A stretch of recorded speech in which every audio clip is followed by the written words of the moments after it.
Right, welcome back. We're going to look at a lady who I'm pretty familiar with. Hopefully, by the end of this, you will be somewhat familiar if you aren't already. She's a pretty amazing lady, was a pretty amazing lady. She's passed away.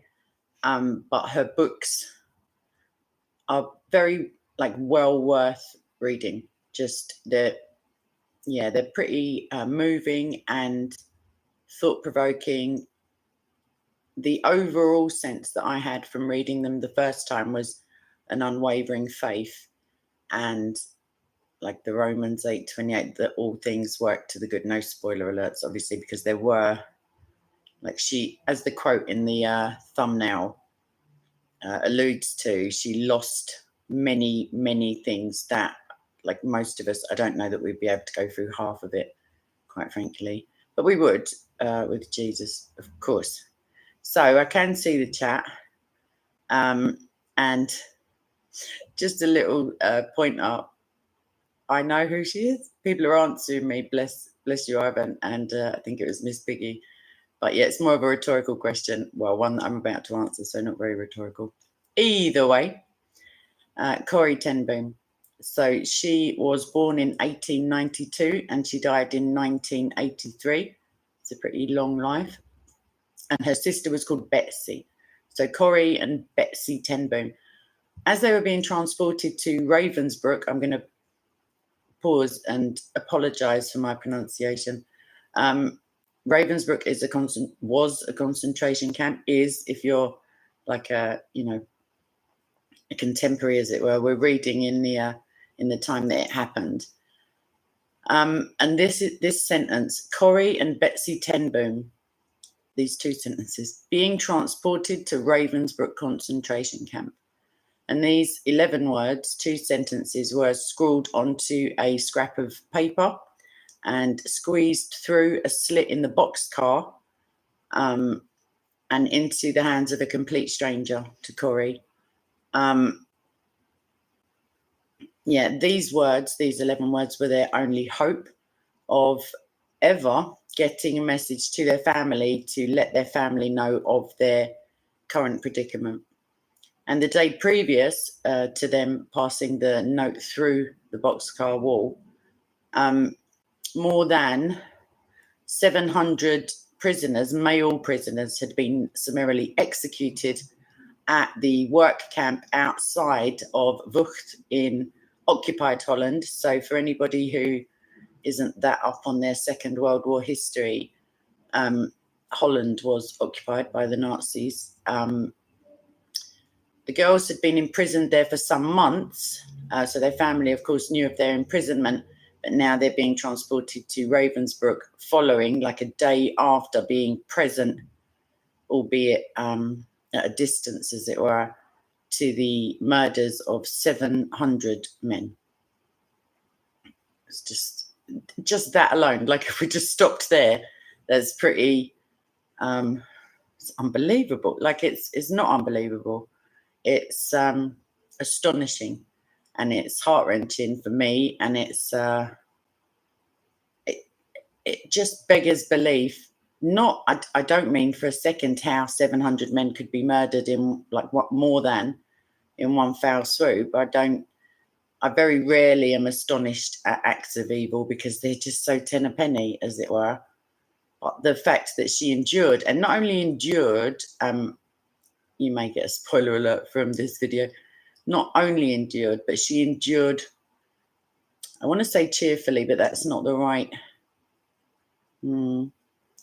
joyously. Like, she didn't waver in her reliance on the Lord throughout all of her ordeals, which were, I can sympathize certainly, but I hope to never be able to empathize, obviously. So let's catch up with this story again. So they'd been there for a few months. You're right. All of the more than 700 men were slaughtered. I don't think that's too strong a term, obviously. And the following day, they're being transported to Ravensbrück, where they, like a concentration camp, a death camp in actual fact, as opposed to a work camp. which attests, even without thinking about it, to their physical state and their usefulness in terms of labour. And that's their only hope of letting their family know what's going on. And they weren't alone. It wasn't it wasn't a special service just for them. There were hundreds of only women, and they were herded like animals into freight cars, railway freight cars, and they would spend in there 3 days. I mean, it doesn't sound like, if somebody were to say, oh, I'm going on holiday for 3 days, it doesn't sound like long enough. It doesn't sound like a long time at all. And then we remember that Christ, in those 3 days, performed the most miraculous, praiseworthy, like there aren't any real words, like awe-inspiring, crushing defeat of Satan and institution of the new covenant, as it were, in only 3 days. These ladies, these girls, in fact, for Corrie and Betsy, would spend 3 days utterly crushed, not only psychologically and physically, but like in degradation. Like I believe that, I mean, this is illegal for animals where I am.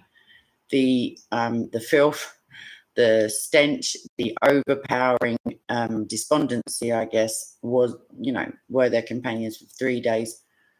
And all of, like, the two girls and their fellow prisoners travelled deeper into Germany towards, I think this is not really an accolade, but it's one of the most notoriously brutal death camps in existence at that time. And if you think that death camps are a thing of the past, like I would look askance to China, as it were. Either way, months earlier, Corrie and her older sister Betsy were living quite comfortably in comparison to their fellows. Their father Caspar was a watchmaker. They had the pictures in my mind. I've never seen it, obviously, or even photographs, but from reading the books a couple of times as a quite younger Kay, I pictured coziness and warmth and love and faith. And their home was above a watch repair shop, and that was in Haarlem, which is not the American version, which is in Holland or the Netherlands, as the Dutch call it with a different accent. Their mother, at the point of recollection that we're going to, had already been passed away some several years. And from the outside, their home above the watch repair shop, where their father was the the breadwinner and the watch repair person. I don't think they're called engineers. I don't know. The watchmaker, that will do. It looked unremarkable and perfectly ordinary. Behind closed doors, behind the shop front, behind the brick walls and the glass, it was anything but ordinary. It's a shame that it wasn't the purpose for which it became functional within the Second World War. It's a shame that it wasn't a more ordinary occurrence, but sadly, not everybody is of such faith that they're able to just risk everything, really. As the Second World War progressed, the home of Caspar ten Boom and his children became progressively more it served as a refuge, quite frankly, and it was part of the underground resistance movement for both hiding and protecting Jews from the Nazis, who were pretty darn keen on rounding them up. You may think of another, quasi-organizational Jew-hating ideology, but we're talking about the Nazis at the moment. And they hid the family, Caspar and his family, hid as many as 7 Jews. I mean, each one, they would have all been if not tortured and killed, certainly tortured and held for just one of those, just the implication of one, actually. And members of the resistance, so 7 Jews and members of the resistance within their hiding place, and that's also the title of one of Corrie's books, The Hiding Place. They had a secret room secreted behind what was already a hidden wall on the 3rd floor of the building in Corrie's bedroom. So she was closest, as it were, to the forefront of resisting and assisting God's people. I feel like I remember that from the book, Casper calling them that. Some of them stayed for extended periods. Others would stay just for, 1 or 2 days before being moved on the railroad, as it were, I guess, the underground resistance, safe houses. One just, like, I can't imagine at all. I could very well imagine when I read the books. They're very beautifully written.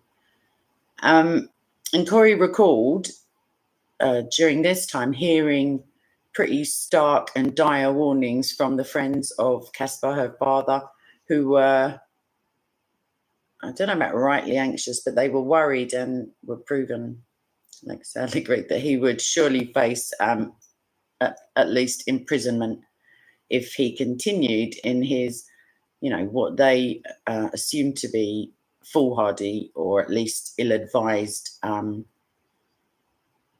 his persistence and faith in God that hiding the Jews was the correct course of action. And she remembered his reply also whenever these warnings would be brought forth, as it were. He said this: "I am too old for prison life. But if that should happen, then it would be for me an honour to give my life for God's ancient people, the Jews." So quite charming. So, scooting forward ever so slightly, because I'm sure you're all aware, 1944 is kicking it a bit in terms of, it's in the second half of the game, as it were, of the Second World War. So, on the morning of February 28th in 1944, Corrie, who was suffering from influenza and was sick in her bed, became dimly aware, vaguely registered the sound of a buzzer being buzzed, ringing, I guess you could say. So she had a fever. She had a pretty drastic headache at the time.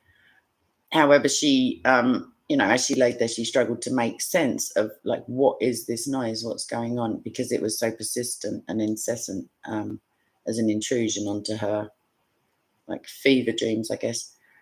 And it wasn't a drill, as it were. It wasn't some piece of heavy equipment. It was a raid. And 6 of the refugees, 4 Jews, 2 members of the resistance, were forced to unceremoniously run into her room and scrambled to get into their hiding place, behind the false wall in the room that we've discussed. And literally, as they were safely secured inside, as she lowered the secret panel and rushed back to her bed, into bed, Gestapo members, or at least one of them, appeared, as it were, at the foot of her bed. And he ordered her to get dressed and follow him down the stairs, where basically her family, 2 sisters, her father, other family members, and herself, who had, some of them had only been present in the house for a prayer meeting that morning, were both beaten and interrogated whilst the Gestapo officers searched for the Jews. And we know that there were resistance people there also. And as they waited, anybody who came into the shop, literally could have just been somebody who needed their watch repaired, were also seized and interrogated pretty harshly. And at the end of that day, 35 people, captives of the Gestapo, were dragged to prison. Even though they thoroughly ransacked the house, that Corrie and her family shared up until like literally moments ago, when they were taken off to prison unceremoniously, the Gestapo did not find what they were most interested in looking for, because, of course, that was the Jews, and they were not discovered. 47 hours later, so just shy of 2 full days and nights, they were freed from the. It wasn't a room. Let's have it right. It's not like a palatial, like it's a little wall space, a cramped wall space, and they were taken to new safe houses. And of the 6, 4 of these Jews survived the war, so that's pretty encouraging. And whilst they were being interrogated by the Gestapo, Caspar, whom you may remember is the watchmaker and Corrie's father, was given what was dangled in front of him was the chance of freedom. "I'd like to send you home, old fellow," the chief officer said. "I'll take your word that you won't cause any trouble." And Corrie overheard her father replying in this fashion. He said, "If I go home today, tomorrow I will open my door again to any man in need who knocks." It's pretty bold. It's pretty brave as well, after you've just watched your whole home and your livelihood being torn to pieces, as it were. So another book of Corrie's called Prison Letters. In the introduction, in the preface, she writes that as they were huddled together on the floor of the police station that evening, this is a direct quote, "God used Father to prepare each of us in a special way for the unknown times that lay ahead. Father asked my brother Willem to read Psalm 91, and then Father prayed. He that dwelleth in the secret place of the Most High shall abide under the shadow of the Almighty. I will say of the Lord, he is my refuge and my fortress, my God, in him I will trust." I love that verse. And not too long after, a few hours, outside of the gates of Scheveningen, which was a prison, a federal penitentiary, Corrie spoke her last words, or exchanged her last words at least, with her father. And she said, she just called out, "Father," as both she and Betsy were led to their cells, "God be with you." And literally before the door had closed, she heard his reply, which was simply, "And with you, my daughters." And Caspar, sadly, very distressingly, died still as a prisoner, 10 days after their final words were exchanged. And both Corrie and Betsy spent 4 months, 16 weeks, I guess, at Scheveningen. I can't, it's been a while for my Dutch. Scheveningen, maybe. Corrie was separated. She was in solitary confinement, whereas her sister, Betsy, her older sister, had several other inmates in with her. It was whilst they were both in prison that a letter from their sister Nolly arrived, who had been released prior to writing the letter. And in this correspondence, they learned of the death of Caspar, their father. And this is another direct quote. "During my months of solitary confinement, I often felt lonely and afraid." And she writes this also in the introduction, as opposed to the preface to the prison letters. "In such moments, I recalled that last night with my father, sharing Psalm 91 and praying. I could remember some of those verses, especially that he shall cover thee with his feathers, and under his wings shalt thou trust. I would close my eyes and visualize that kind of protection.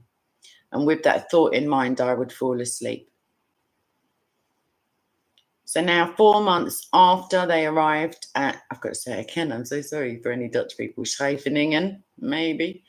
Betsy and Corrie were transferred to Vught, which was a German concentration camp. And this was a camp specifically, although none of them were, let alone fit for purpose, but used in totality for the purpose, at least in terms of numbers. But this was for political prisoners, and this was a German camp, like I said, but this was in the southern part of the Netherlands, in southern Holland. And the living conditions were even less favourable at Vught. All that aside, the death of their father, these two girls were at this point reunited and were overjoyed, as one could imagine. Like, I don't know if you can imagine, but hopefully.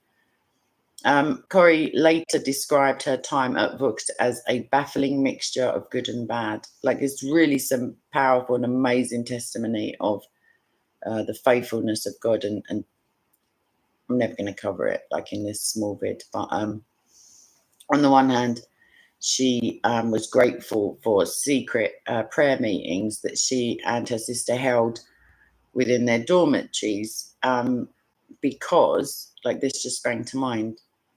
I'm pretty confident that maybe this is the part of her journey where this happened. She recalled in one of the books going into the barracks, as it were, the dormitory, and being eaten alive by fleas.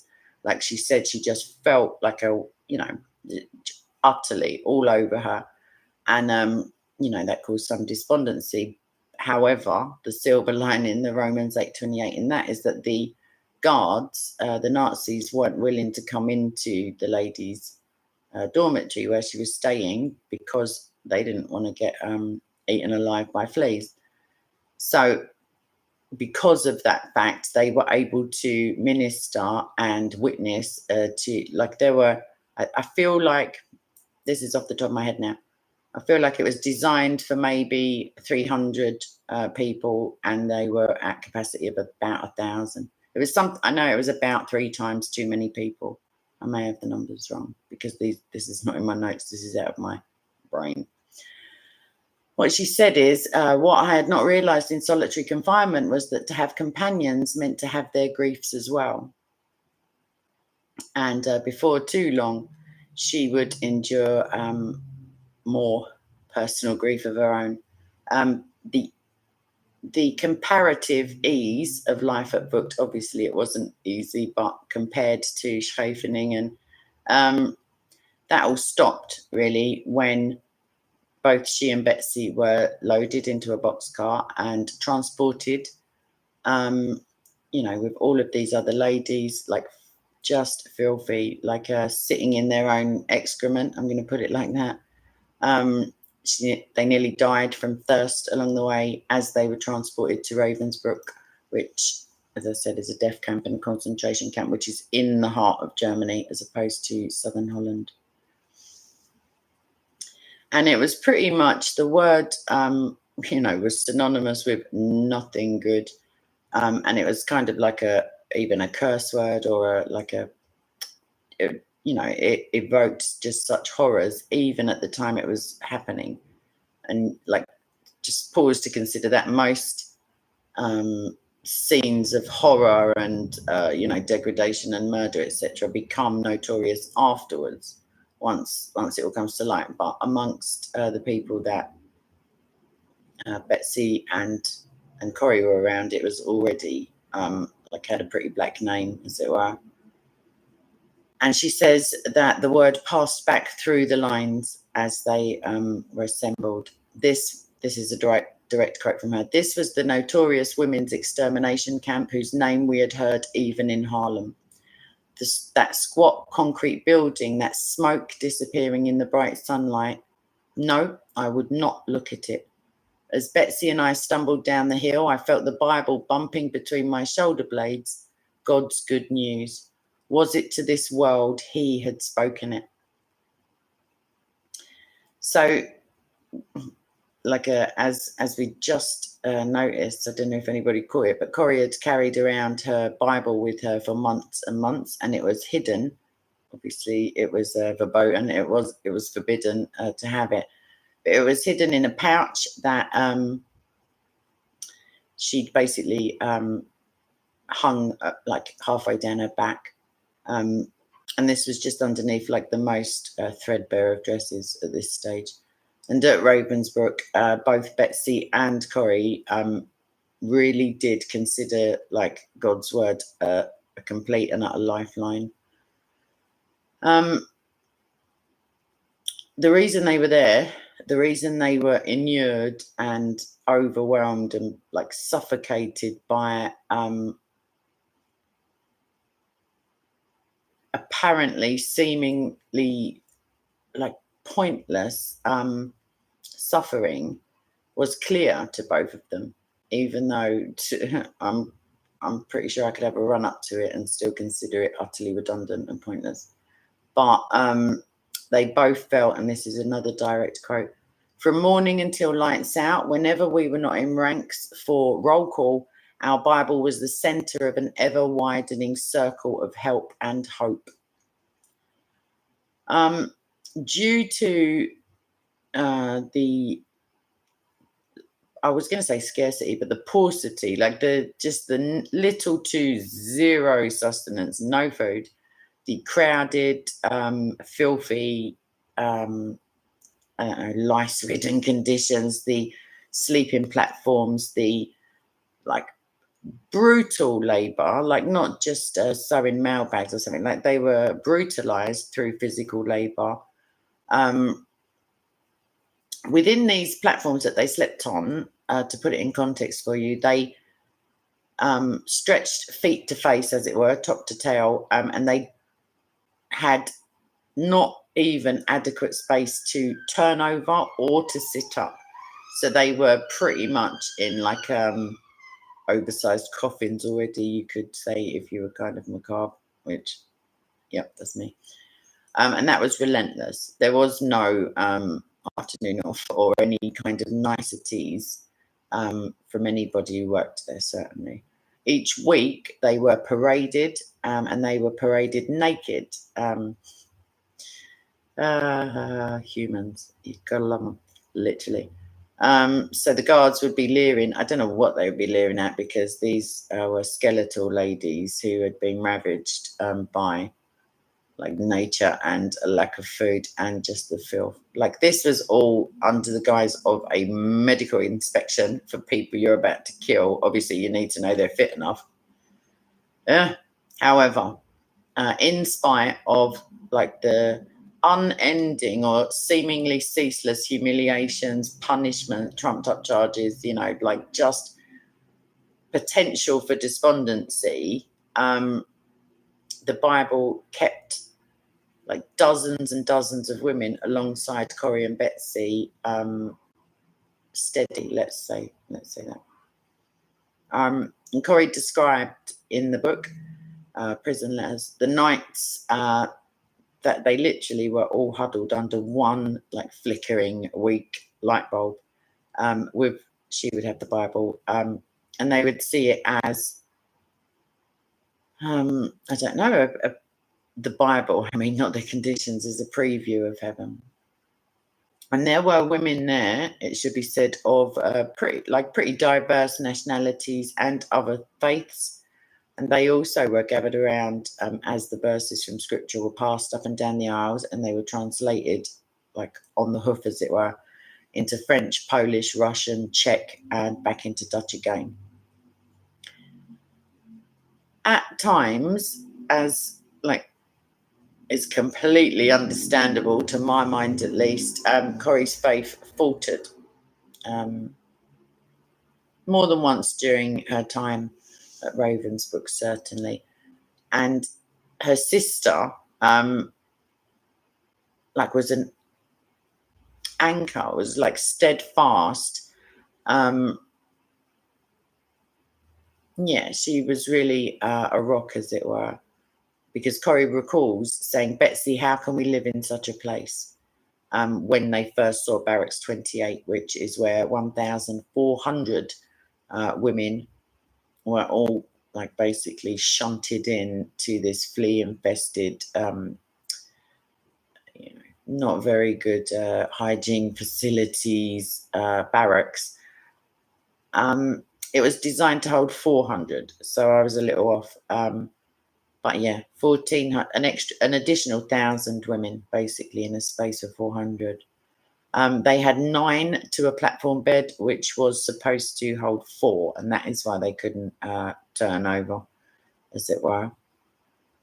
When she said this, when she said, Betsy, how can we live in such a place? Betsy answered her, show us how. And at that point, Corrie realised that she wasn't actually speaking to her, she was praying. More and more, the distinction between prayer and the rest of life seemed to be vanishing for Betsy. And this was an observation of Corrie's when discussing her sister's unfailing faith and the hope that she held. I didn't know there was a film in Cherokee. Oh, brilliant. So as December progressed, this is the month they're in at the moment, one can imagine the temperatures, the lack of insulation other than body heat, but again, skeletal people don't really, they're not known for being like cozy, as it were. Betsy, her health deteriorated steadily. And as just within the space of this month, she was finally unable to stand unaided on her own for the morning 4:30 a.m. if you're not too shy, the roll call, the register being called. And it was then that she began to discuss and speak about future plans for, sometime in the future. She spoke pretty animatedly for someone who was so weak about having a home within the Netherlands where she would facilitate ex-prisoners of war. Sorry, somebody's calling me. I just had to cancel that. Yeah, where she would house ex-prisoners of war for recuperation and convalescence, and peace and quiet and tranquility. And later, she spoke of refurbishing a concentration camp, like a German one, where the people warped, this is a direct quote, the people warped by this philosophy of hate, end quote, would be rehabilitated in terms of learning how to love. So lovely. The day before she died, Betsy grabbed a hold of Corrie and pulled her down close to where she was lying on the floor in a hospital ward, and she whispered like into Corrie's ear her last vision, as it were, her last hope. She said, we must tell them that there is no pit so deep that he is not deeper still. They will listen to us, Corrie, because we have been here. It's just like how, I think it's very moving.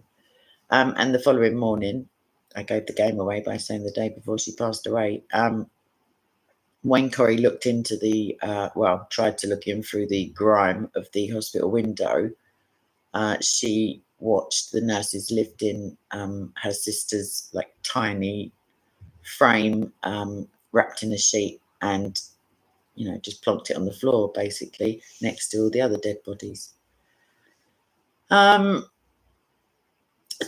Another 3 days after this, and Corrie was summoned to the headquarters of the camp, where she was given a certificate. And this part of the story, I really don't want to spoil the book. I mean, I have, but I haven't, because it's such a charming account. Like it's obviously weaved with theology and like observations of deepening faith and stuff. But she was given a certificate. And she just held it for a little while, and she had to read the word many, many, many times. And the word was entlassen, which is released. And that was on the back of a clerical error. I say clerical error. God decided that she was getting out because nobody really was released. It was a death camp, like a hardcore as opposed to labor camp. But they meant it for evil and God made it for good. So scoot forward a little bit. She considered it a miracle. It was considered an accident, as it were, or they made the error, the clerical error. In 1959, so we're talking 14 years, minimally, depending on what time of the year it was, after she had become freed, she again visited Ravensbrück. And that is where she finally learned, properly, as it were, that a clerk had mistakenly erroneously recorded her prisoner number on a list of those to be released, as opposed to where she was supposed to be, like intending to go, which was onto the execution list. I mean, you don't get more dicey, like on a knife edge than that, as it were. A week after she had been released, after she regained her freedom, every woman of Corrie's age and older was executed at Ravensbrück. And that's a lot of people. So following this, like in the months, the weeks, the months, the years after her return to Haarlem, she concentrated on her sister's like dying wishes, as it were, on fulfilling these visions, these dreams that Betsy had vouchsafed to her.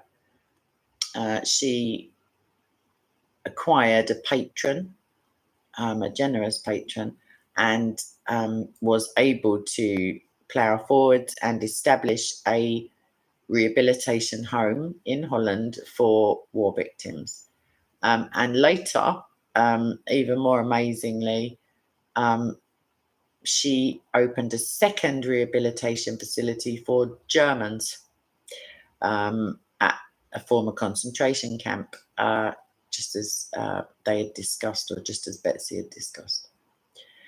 When she was 53, Corrie began a worldwide ministry. She's available to watch her in person, as it were, speaking. She's a very charming elderly lady by the time she recorded these things for television, but they're on YouTube, and it's quite just amazing. If you've read the books and if you've got even like a vague snapshot from what I'm telling you, to just look at her is enough. Like she, let me scoot to the end of these notes and then we'll have a chit chat.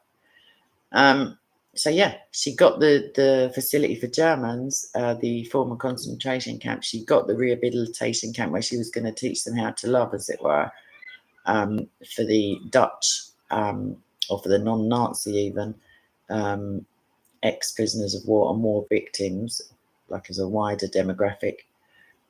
So she now, going from somebody who's literally, they're about to pencil her onto the execution list where she was supposed to be, and this error has got her out, and now at age 53 she starts a worldwide ministry, as you do.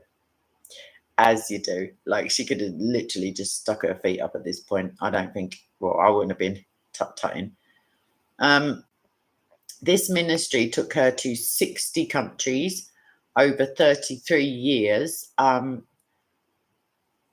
You know, on those travels and in those places and at those times, she shared not only her own experiences, but those of Betsy also, who was obviously unable to do that herself.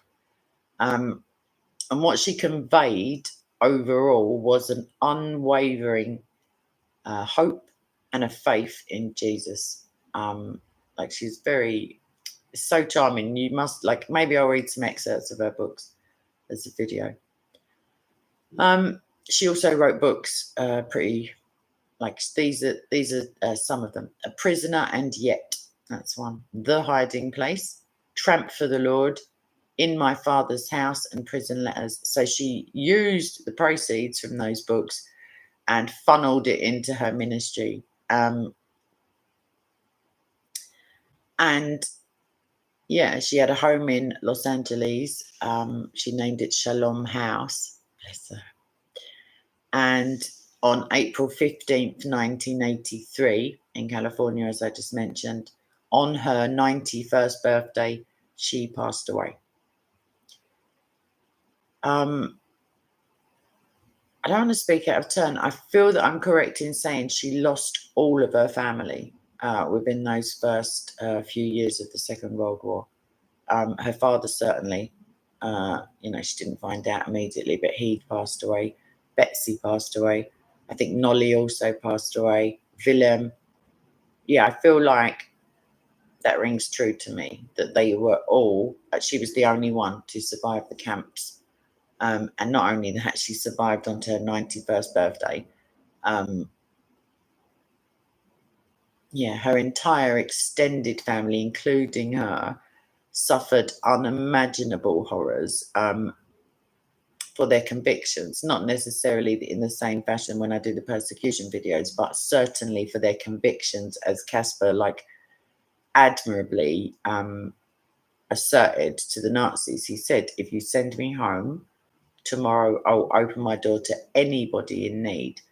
And I believe eventually they were tricked into, the reason they had been raided that day, if I remember rightly, was because a sting had been set up whereby either a Nazi officer or a Nazi sympathizer had pretended that he had a wife at home who was desperately sick and needed to, was a Jew and needed to get away. And because of the rushed nature of it, they were entrapped in that fashion.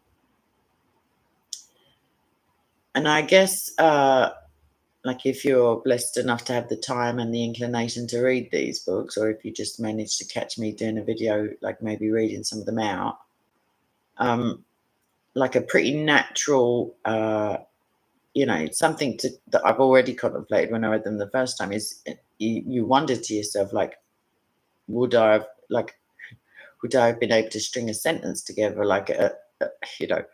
at the age of 53 after going through all of that? Would my mind still be willing to engage with the world after the horror? It's no, it's the world is under the sway of wickedness, but come on, unimaginable, concentrated evil, and shame, and illness, and just horrific. And the good thing is we don't have to really guess at an answer, as it were, because it's kind of something that we beat ourselves with, like a source of uncertainty. Because I remember Dr.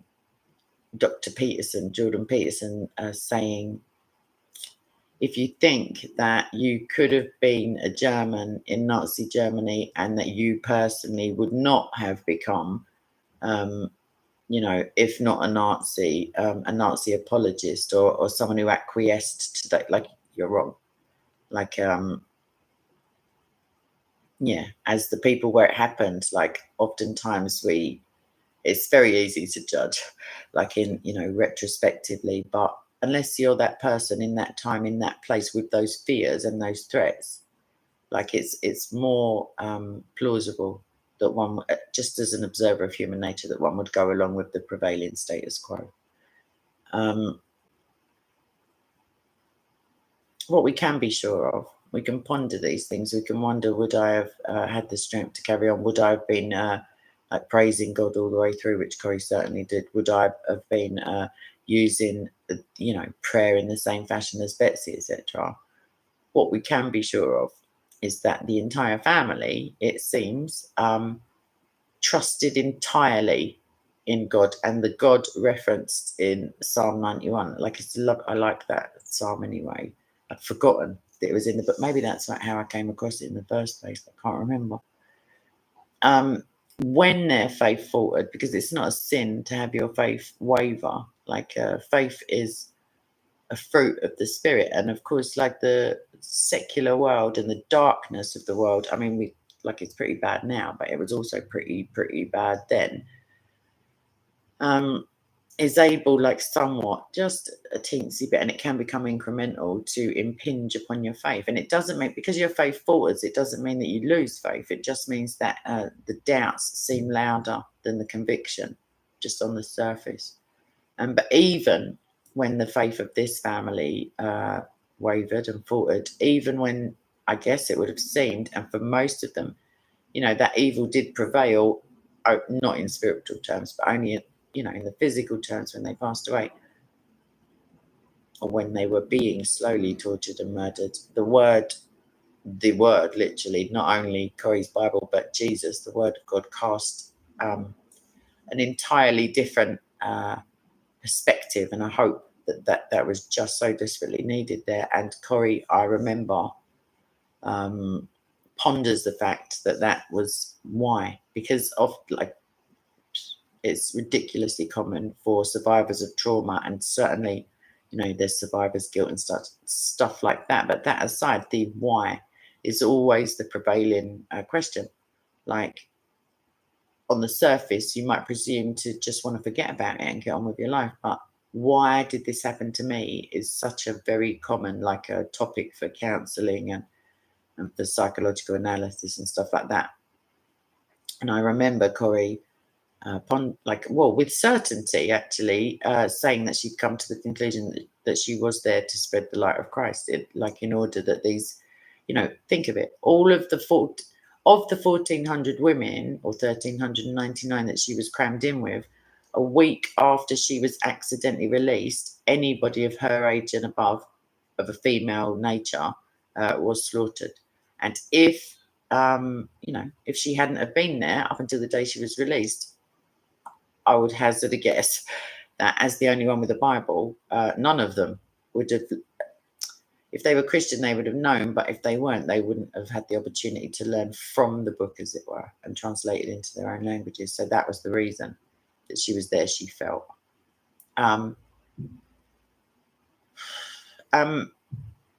She, her sister, her brother, other sister, father, suffered more than any of us, please God, could even imagine, let alone experience and endure and live through joyfully. That was the kicker when I read them the first time. I was so very impressed by her, like, her inner strength, even though she doesn't seem strong when she's laying it out and pondering. It's unbelievable. It's just more than any of us could. We should. I wouldn't like to say the way the world's going, but please God, none of us have to endure that. Although brothers and sisters of ours are enduring. Christians in China, also Muslims in China, are encamped, as it were, held hostage, tortured routinely, murdered, etc. And she was the sole survivor, as I mentioned, of her family, not of the camp. But she did live on. And what she used her many, many, many, many good years to do was still to continue with the mission that she'd, like the cross that she'd taken up, basically, as she was dragged out of her bed sick. And that was to proclaim that, what Betsy already knew, or what Betsy came to know, that the love of Christ is deeper than any pit, like literally any pit, including hell. So I just thought, that's it. I thought I would bring that to you. I've got a few more utterly amazing Christian women that I'm going to go on to speak about in subsequent videos. I thought maybe I would whiz through all that, but I don't feel that I did. But I feel like it deserved some side notes, etc. Anywho, I really do hope that you haven't been distracted by anything in the live chat. I know it's almost as if it's intentional, but by tomorrow the chat would have been processed if you're watching this afterwards, so you can see what was being said. If you're watching this later, then maybe you paid attention to that, or you managed to be blessed with attention, as it were. Okay, so that's the bit on Corrie. Potentially, I will try to find copyright-free copies. I don't think that makes sense as a sentence.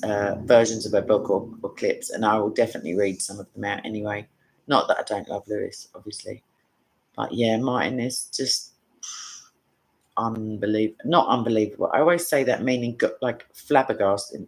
I don't know what the word is. Shocking. Like it's one thing to see like grainy black and white footage of like skeletal, prisoners, and that's horrific enough, and the big mountains of dentures and spectacles and stuff. But because you warm to her as a character, even if it was a fictionalized book, which it isn't, it's just all the more heartbreaking by the time like Betsy skedaddles off to the kingdom, as it were. John, you're brave, mate. It is. I don't even know. Oh, it's Friday evening where I am. I don't know that I'd want to. The books are brilliant. I always prefer books to films. I do like films, don't get me wrong, but there's something about, like, you can digest it in smaller pieces. You can read it and then put it down and stop crying and get on with your life for a minute, if you know what I mean. And yeah, I don't know. I haven't seen the film. If Cherokee's like vouching for it, then you can. I was going to say something very East London. Then you can bet your bottom dollar. Let's have it that way. That is probably a good watch. I'm going to leave that message review for one of the admins. Oh, there you go. There it is.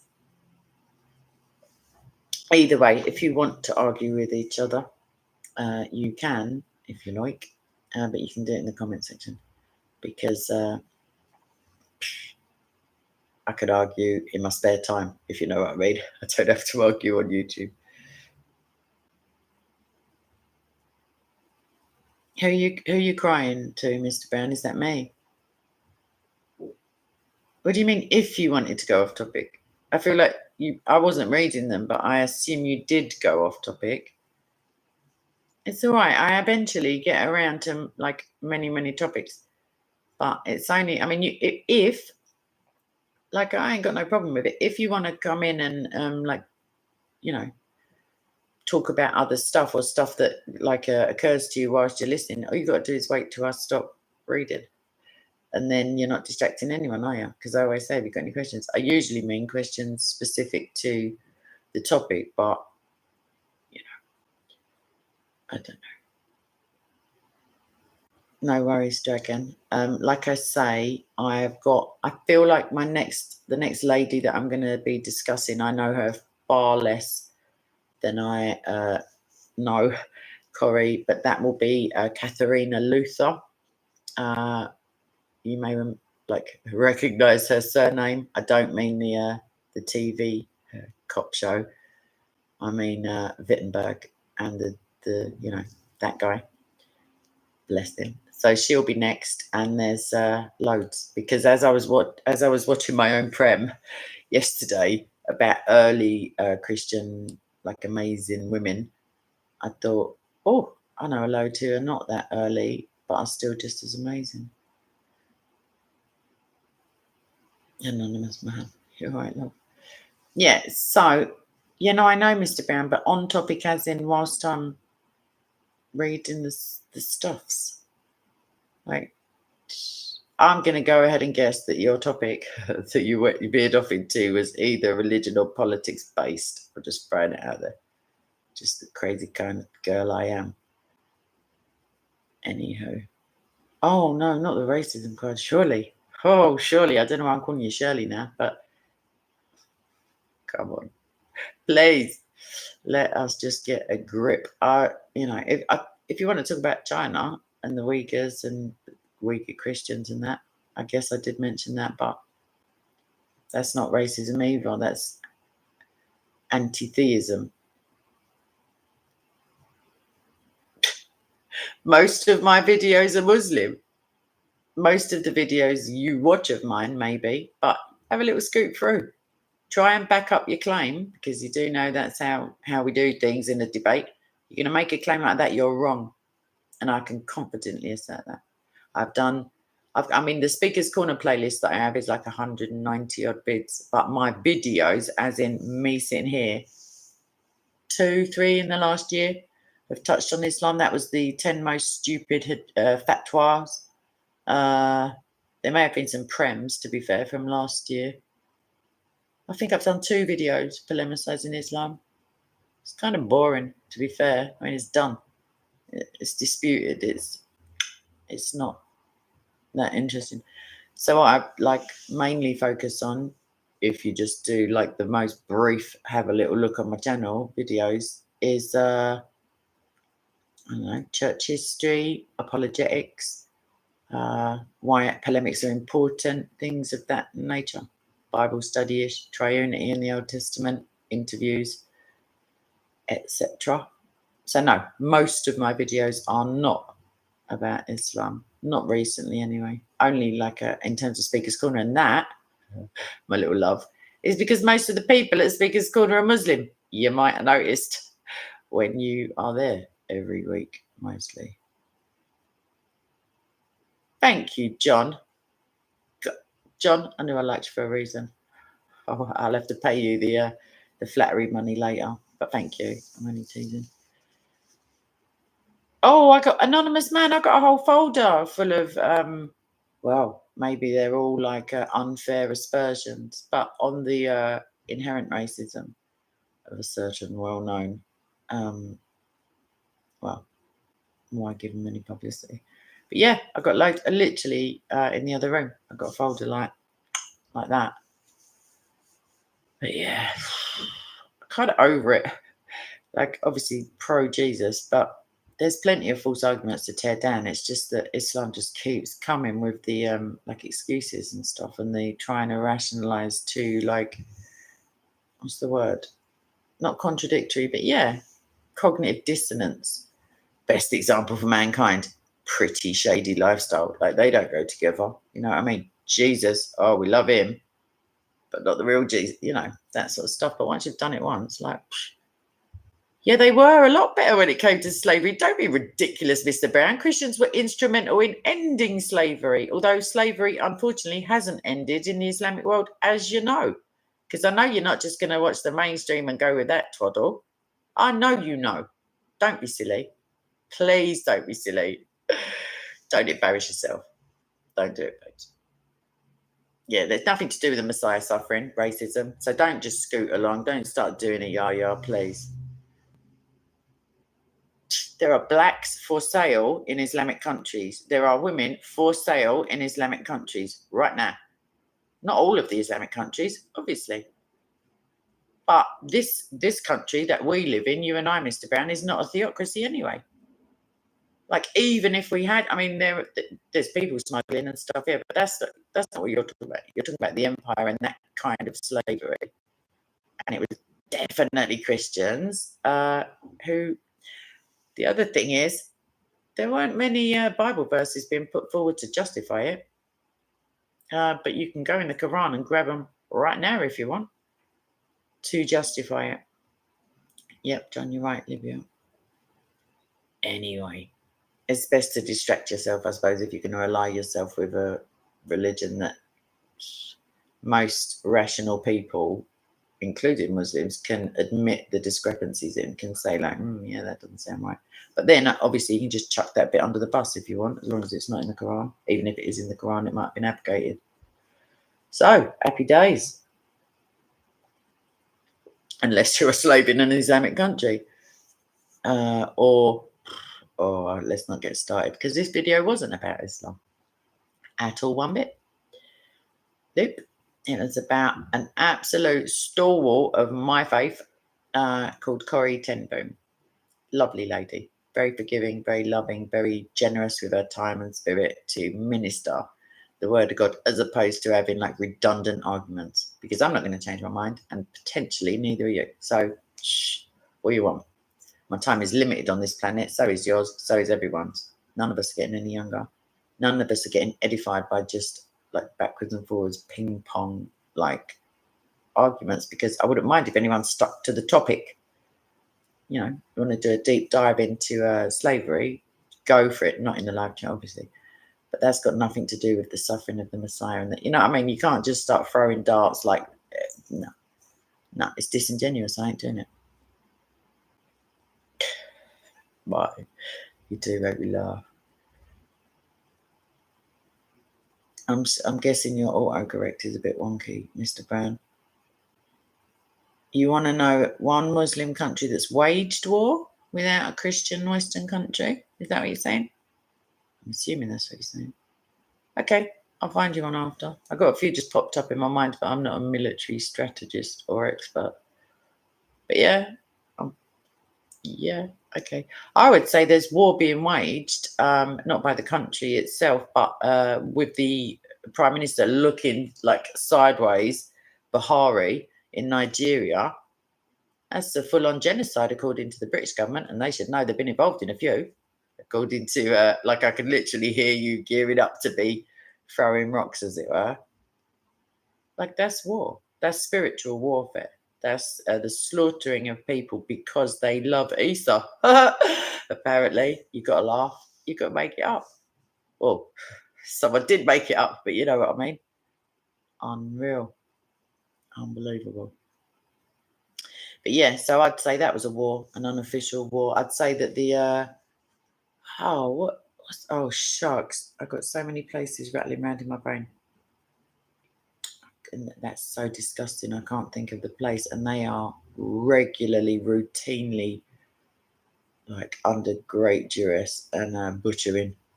I can't think. I could reel off a load, but it's literally I've got a blank in my mind. But I would say that anywhere where it's officially and like quantifiably a genocide against Christians, and the prevailing, the prime minister is a Muslim and looking the other way, whilst swathes of Fulani herdsmen. Who they herding? Give me a break. Oh, they're doing that. Doesn't matter. It's irrelevant. You asked for one instance. Doesn't matter whether Boris Johnson got on one of his Boris bikes, pedalled over with a nuclear warhead to the Kaaba, would not in any means undermine my giving you one example of what you asked for. And this is what I mean about scooting left and right. Like it, stick to the topic broadly. Like, come on, you want to know unaided Islamic, I don't know, acts of war. There you go. If you don't. The chances are they're all using weapons that the West have in some way facilitated. What's that got to do with it? What does that have to do with it? Does that mean I'm supposed to sit there while Christians get like chopped up, macheted, raped, set on fire, buried in open graves, dragged about, and just roll up on their village, set fire to it all? I'm telling you now, if it was a Muslim village, because they do kill 40% of their kills, Boko Haram are Muslims. So I don't ever hear any Muslims screeching about it. I don't hear it. So maybe that's because I don't watch much of their stuff. I'm willing to accept that possibility. No, we're not. We're talking about right now. Right now, Mr. Brown. Right now. Nigeria is the number one place of the 340 million. Is it? Yeah, it's got to be million. Can't be any bigger than that. No, million people, Christians, who are persecuted as the biggest, like the largest religion that is persecuted globally. Those guys in Nigeria, the Nigerian branch, as we like to call it, of the church, number one place for getting killed just for loving Jesus. Apparently all Muslims love Jesus. So I wonder, maybe that's why 4 of all the 10 people killed by the jihadis are Muslim, because they wouldn't say they are, and you'd say they weren't either. But who cares? I'm not bothered who's doing it. I don't care if it's a one-legged atheist. I don't care if it's a transgender Hindu. I just don't give even half a shiz who's doing the killing. Could care less. But it happens to be in the top 10 of the top 50 of all the countries in the world. I think 8 of them are Muslim. It must be a coincidence. Because obviously Nejas, and kill them where you find them, and smite the unbeliever, and fight those who believe not in Allah, nor the last day, nor the religion of peace, must all be a heavy misunderstanding while he was defending himself. All right, I'm bored of it. I just can't. Do me a favour. No. I love Corrie ten Boom. Just going to throw it out there. And what I will do is, once this is processed, this vid, I will clip out her little lovely bit before the professional victimhood religion entered the verbal arena. I don't mean you, Mr. Brown. I mean in general the topic. Yeah, I'm going to clip that bit out and stick it on my other channel because I can. Power's gone to her head.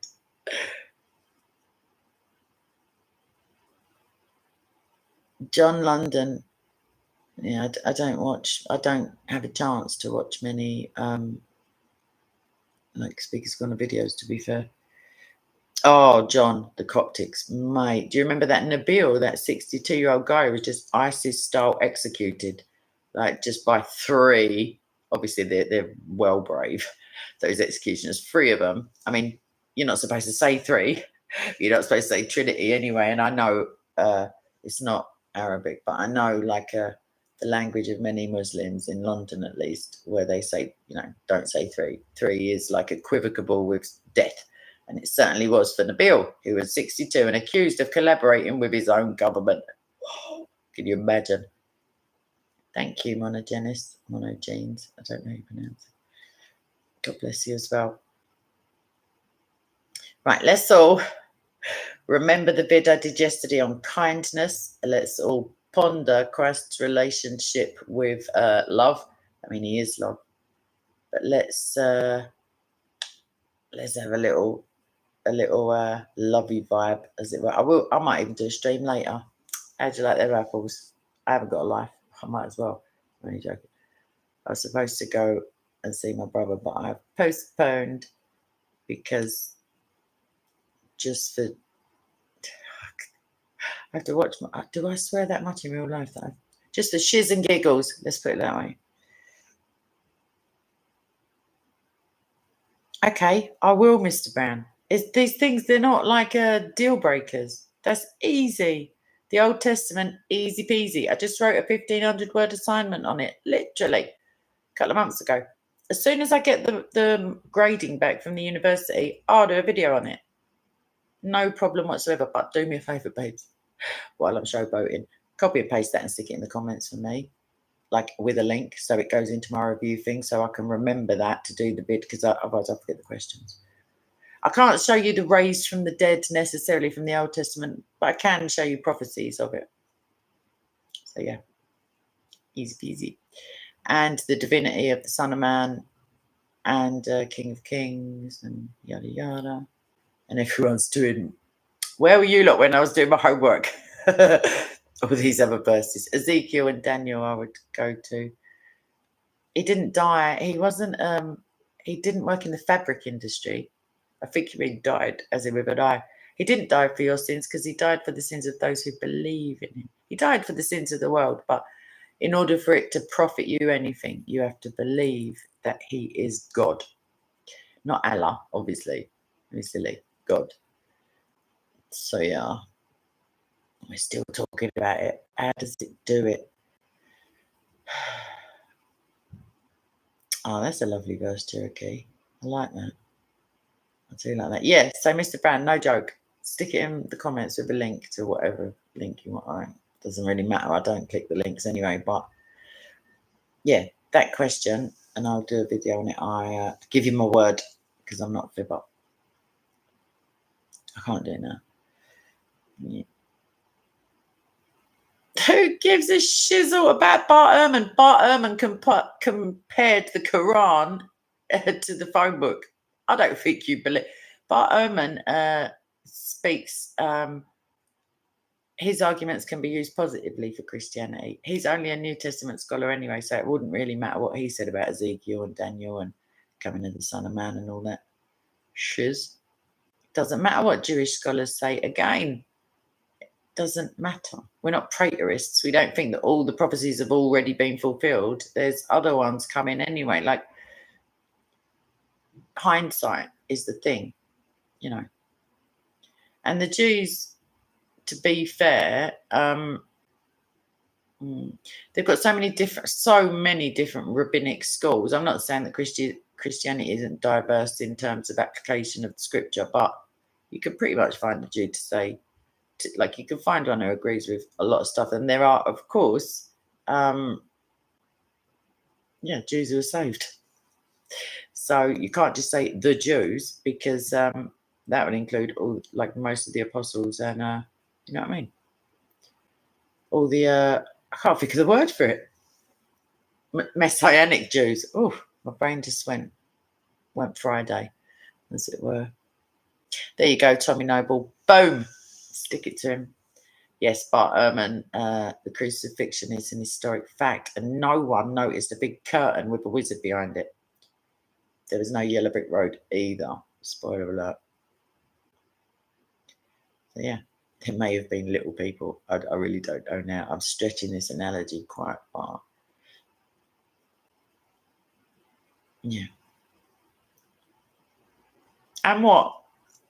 And what? Do they pick up stones and chuck it at him because they think it's demons? Do they think that statue's going to grow a mouth at the end of time to identify Jews? So what?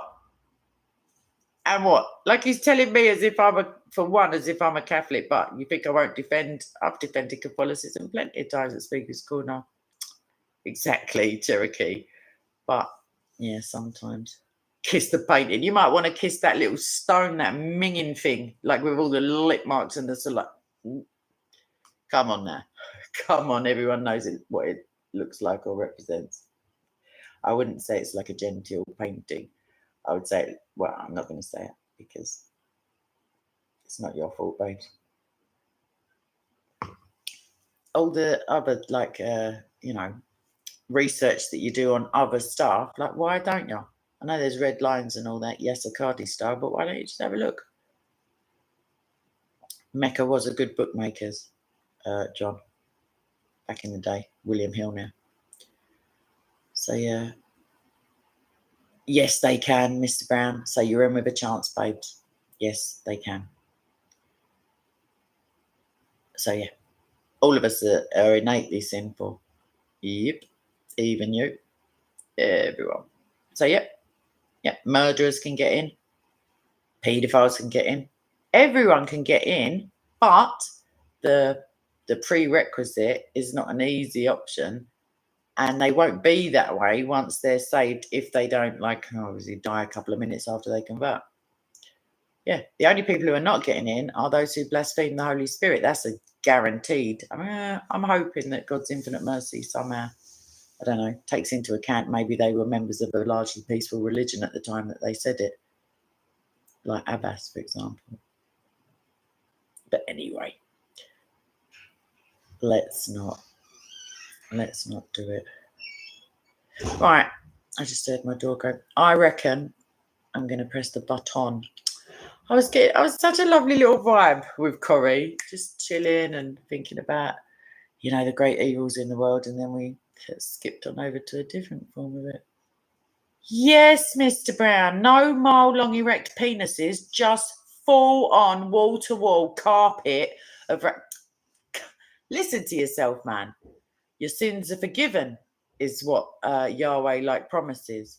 So, bigots. Bigots is such a silly thing to attest to. It's a bit of a redundant word after the racism. What about Islamophobes? Oh, Mr. Brown, no, there's going to be loads of former Islamophobes because obviously they'll realise it's all twaddle anyway, and they weren't scared in the first place when their eyes are open spiritually. Martin, I heard that since I was at school, babes. I haven't heard that one for ages. Stop it. Right, look, my nose is going. It's all going Pete Tom. Corrie, big up the 10 boom, as it were. I'll try not to, Tommy. I'm on a bit of a Hitler's deal with the Grand Mufti of Jerusalem, sort of like free diet. But yes, I will try not to forget it. Oh, Hitler. As if he's the biggest problem we've got at the minute, because obviously all the Nazis. Let me not even go into politics. I can't. It's such obvious twaddle sometimes. They can't even keep a straight face when they're feeding us this crud. Faked pictures of I don't even want to talk about the current conflict because it's just pretty distressing.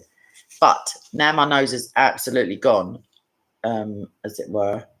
I'm definitely pressing the first button. However, if I can't sleep again tonight, I'll be back at silly o'clock.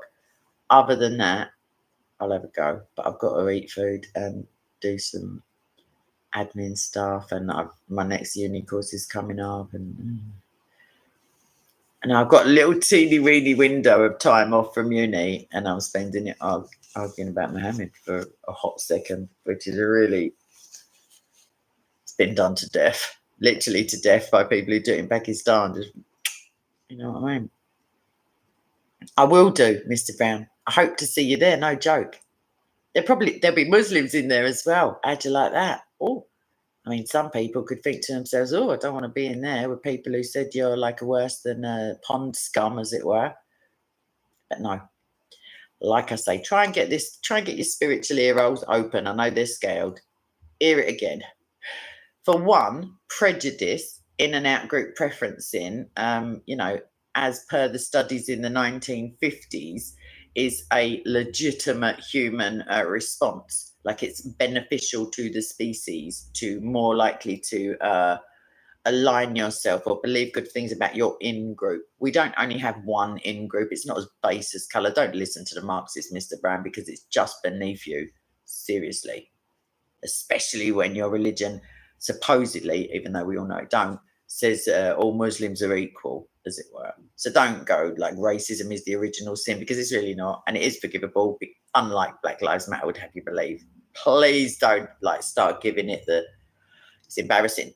It's embarrassing. If you think racism is the worst sin that you're going to come across, God bless you. You're in for a shocker when you find out about paedophilia and the people who make apologetics for it. Or wait till you find that crap out. Anyway, look forward to your mile long erect penis and your little boys who don't bleed and your, I don't even know, your porno pictures, Harry Potter style in Jana. And I'll just crack on with heaven, if that's all right with you. Even if there are, even you never know, Hitler might have had a sudden, like, genuine conversion, even if he had a deathbed. I don't know if he was in South America. Who cares? Because at that stage, God doesn't differentiate between sin is all sin. You know what I mean? It's all the thing that separates us from God, and only Christ's blood, which is miraculously all encompassing of sin as an atonement. Racism, that's your big showstopper. You want to go to hell because there might be racists in the real life heaven.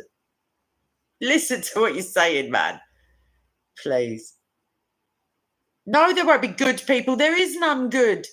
Not one. The only good one is God. Keep up, babes. How long have you been listening to Christian? Come on, man. No, there aren't any good people, I'm afraid. The Holy Spirit works through us with goodness as a fruit of the Spirit. So the more you're indwelt by the Holy Spirit, the more prone you are to be able to achieve some goodness in your actions. Innately, we've still got the flesh that's under the curse. Like, there is no good people up there. I didn't do that. But there is, of course, a point, and I think you're aware of it. I haven't got time. I've got my first button pressed. I've got stuff to do. But yes, Carol B, that's an excellent idea. I remember we said that in I think it's SOCO film, and he got a little bit irritated, a bit eggy. But yes, you are free, of course, everybody watching, to pray for whomever you decide to pray for, unless you work in the NHS. And then don't let anyone know that you did it, because you might get the sack. Anyway, the blood of Christ utterly atones for all the sins. You can have a sin in a thought, like word, deed, yada yada. Like prejudging people potentially out of ignorance and what you've been taught. It's not even up there. It's not even up there with the worst of the worst. And yet, like I said, there's 7 sins that God hates. None of them are racism or bigotry. But I love it's like some sort of weird narcissistic, like the exact accusation you could legitimately level at a certain well-known religion that's available on every high street, as it were. And that's what's getting thrown out, like as a reason to not go to heaven, or like, oh, enjoy your time. I will. I really will. Right. It's promised. Okay. On that bombshell. Yeah, I've got to eat food and stuff, you know, maintenance. Yes, Mr. Brown, we really were, because of, I wonder who brought them up. Maybe I'll play it back again and triple check that I'm reading and reacting to your stuff. Just maybe. Anyway. Not at the moment, we can't, babes. No, I'm seriously going. I've got my button in front of me.